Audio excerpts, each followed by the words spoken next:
Here's how to install the Gmail app on your iPhone. Now, if you're on your iPhone and you prefer to use the Gmail app, not the default mail app, you can always download and install. I'll show you how to do it. But first, hit the subscribe button down below. It really helps me out. Thanks, guys. Now, the first thing we'll do is head into the App Store on your iPhone.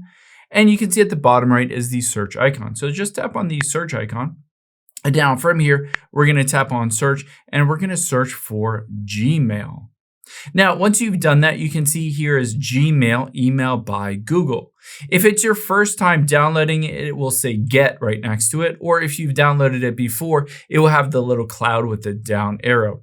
Just tap on it and tap the cloud or get. This will go through the process of downloading it onto your phone. Keep in mind, sometimes you will need to enter in your password for your Apple account or your App Store. But you can see it will automatically start downloading and it usually dumps it onto the home screen of your iPhone. If you don't see it on the home screen, you can always just swipe all the way over to the app library and it will be in this recently added section. There you can see is Gmail finishing up installing. If it doesn't add it to your home screen, you can always press and hold on it.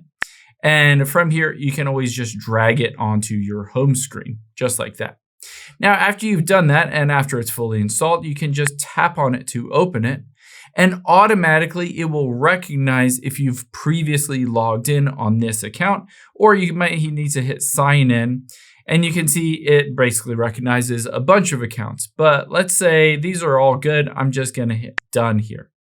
Now, you might need to go through the process of actually installing it and then signing into your account. It might not automatically recognize it, but as soon as you sign into your Gmail account, it will basically pop up with this. Do you want to have notifications? And it will start to basically populate your inbox with all of your emails.